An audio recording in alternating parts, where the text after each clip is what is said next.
I kind of made this list based on my journey of recovering from narcissistic abuse, and I kind of on my part. This is my IG page, but I wanted to get a discretion or a warning. I am not a mental health expert. I am not a psychiatrist. Nor do I have any kind of specialty in mental health. However, I've been in therapy, trauma related therapy since 2017, and I've been treated with antidepressant EMDR.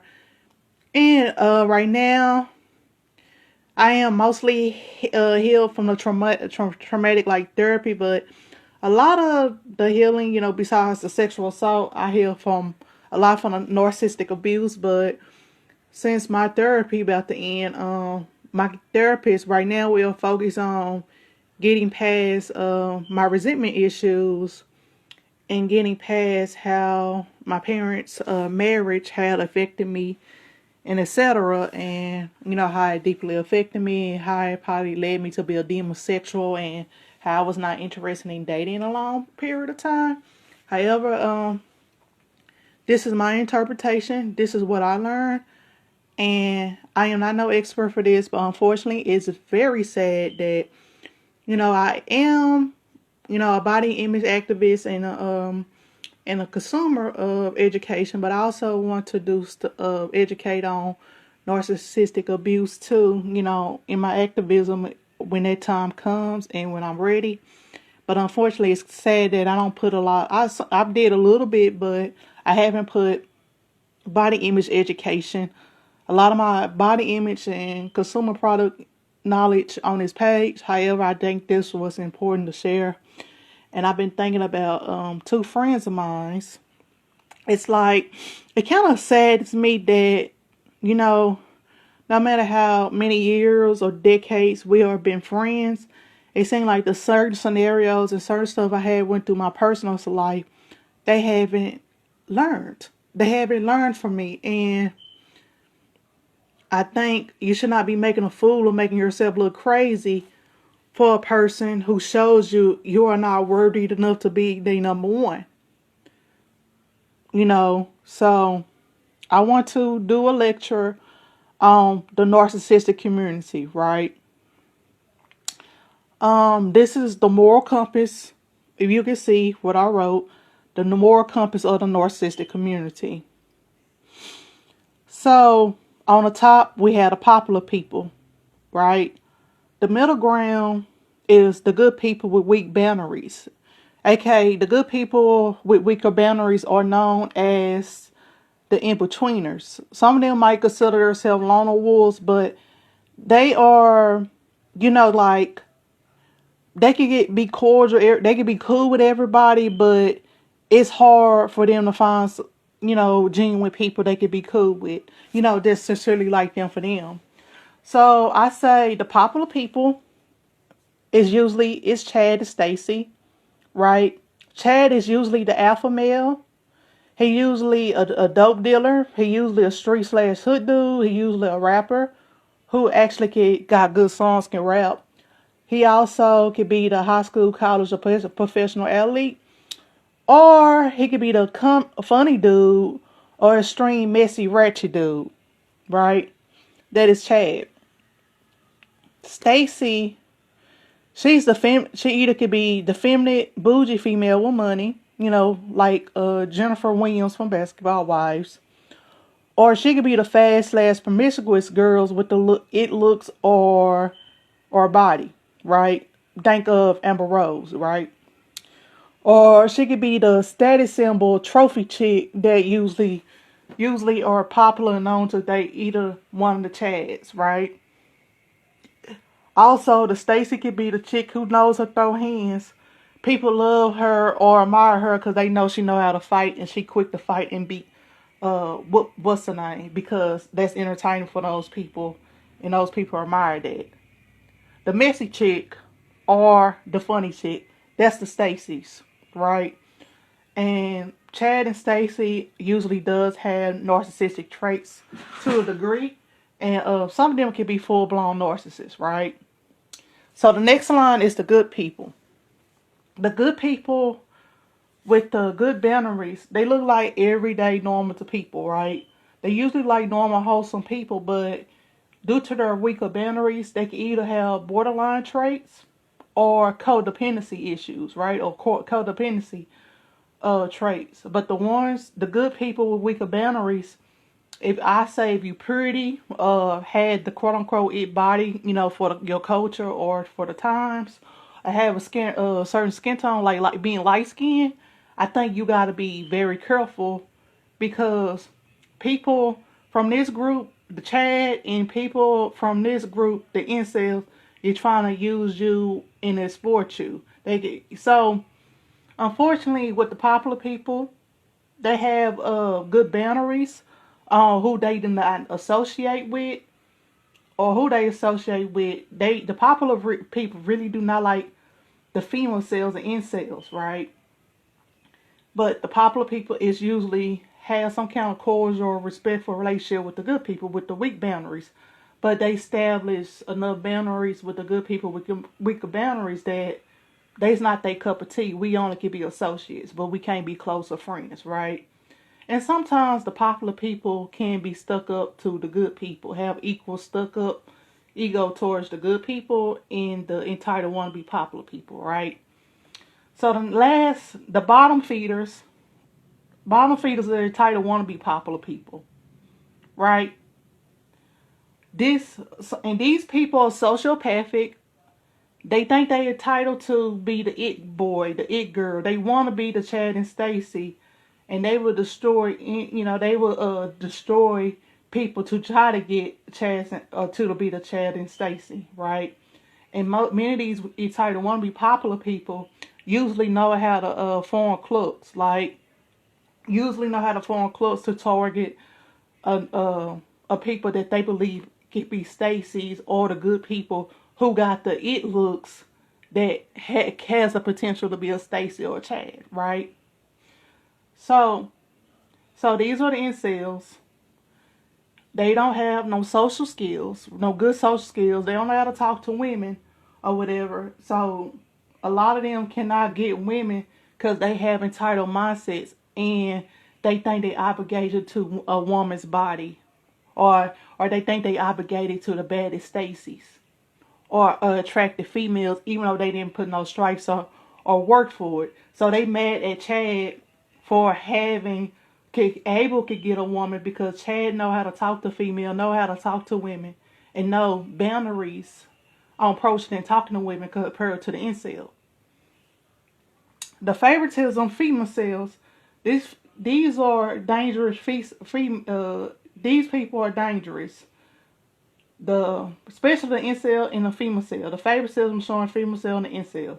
The man obsessed relationship extremeness.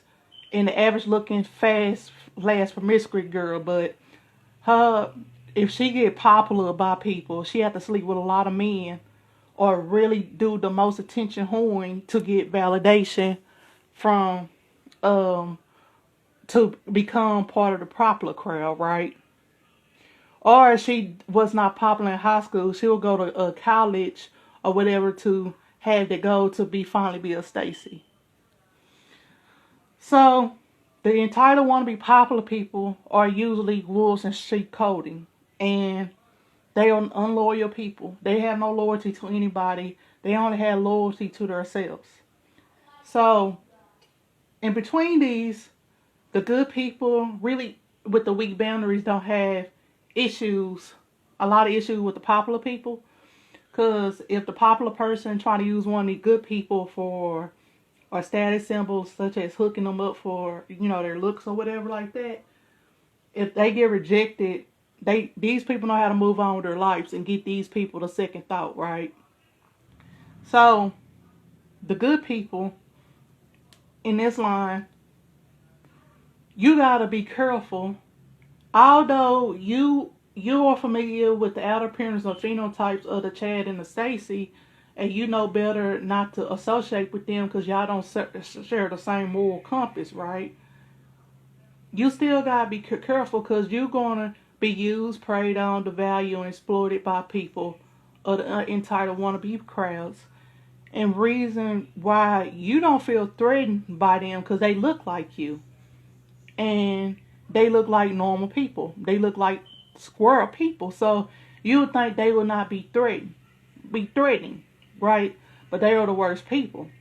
So if you're the good people with the weaker boundaries, but you're not the Stacy or you're not the Chad, you got to be careful if you're pretty, attractive, had the it body, or had a certain skin tone, because these people right here, especially if they the opposite, like the incel, they will if you befriend them or try and be nice to them, they will find a time to exploit you, and because they feel insecure about their looks, they will use you in some kind of way with trying to act like you like them romantically or sexually assault you or whatever, to try to make themselves look good or be the man or whatever like that.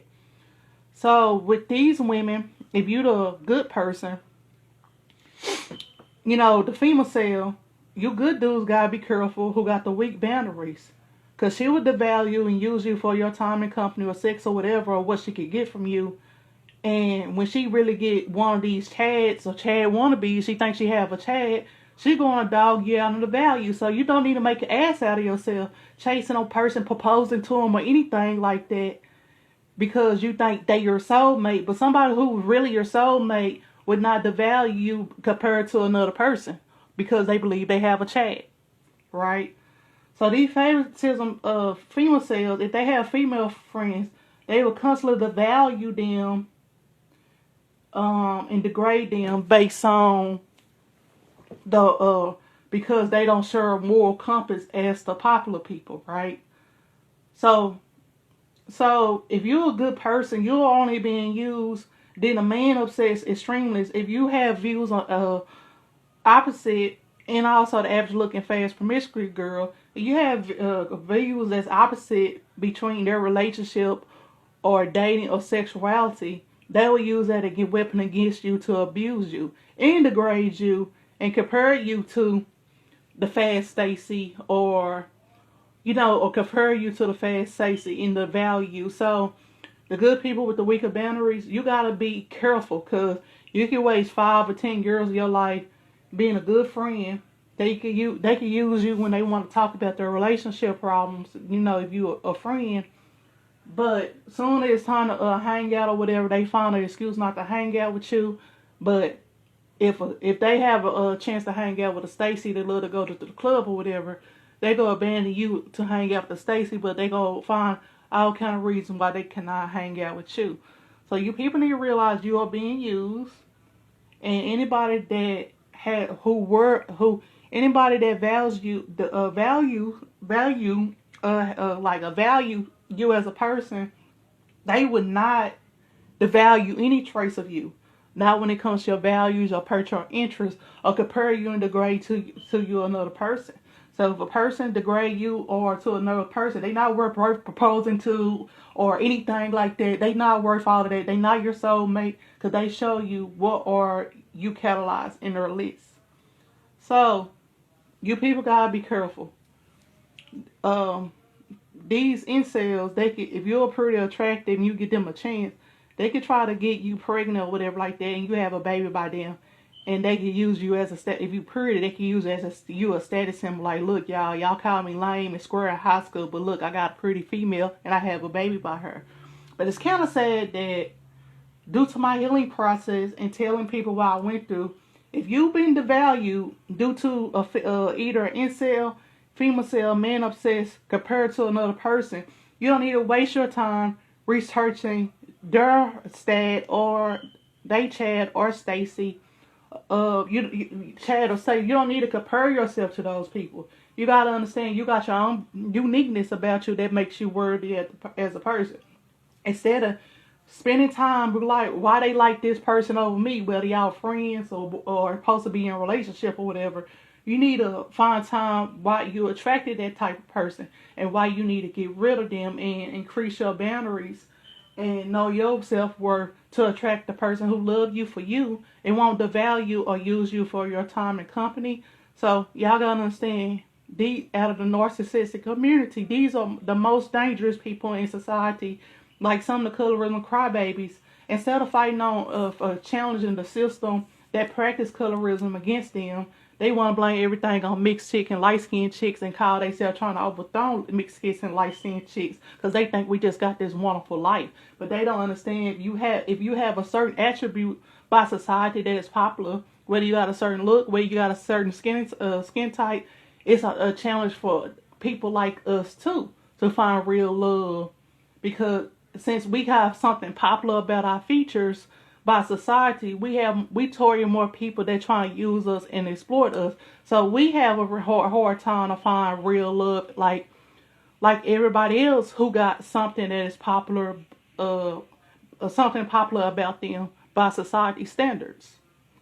So the narcissistic community, you people with the good people with the weak boundaries, the in-betweeners, y'all need to separate yourselves completely.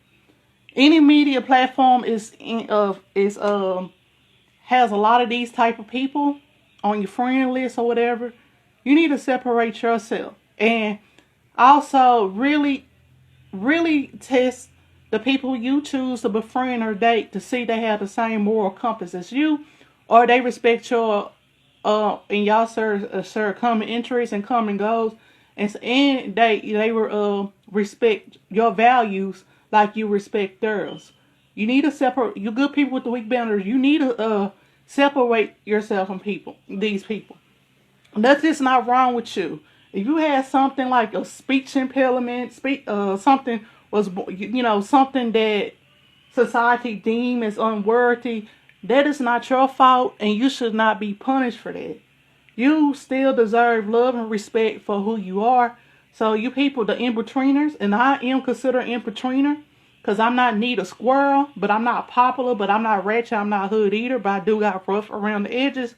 You need to separate yourself away from these people, and you need to separate yourself from these vampires right here, because these people is not taking advantage of you and using you and not wasting your time. That don't mean these people, because they look like you or whatever like that, or they put a square, that don't mean they are good people, and you can't assume they moral compass because they look like a regular Joe. And a lot of these people right here don't have the looks, the charisma, or the social skills to be a Chad or a Stacy. Or they even have the personality to be a Stad or a Chasey. So you good people with the weak manners and in-betweeners, you got to be aware of this community, and you got to really set your standards and your boundaries to find. Once you accept good boundaries, you can most likely find people who got good boundaries and have similar moral compass to you. But this is all I learned about the narcissistic community, and I will send this to two of my friends, and I hope they comprehend. They need to stop thinking they too good for my advice. They need to stop thinking that they are smarter than me or smarter than or above anybody taking advice from.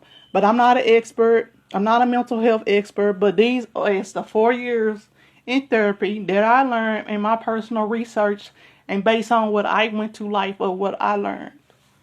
But if anybody take the time out to watch this video, I hope y'all learn by my lecture or whatever, but I feel like there was a very needed lecture. So good people with weaker boundaries and you're not aware of your boundaries, go get professional help. Go get help. Call 211 to see they offer free therapy. Fight to get help, because you can find a way, you probably separate yourself from these people, but you need help get away from people like this. But that's my lecture, and thank you for watching.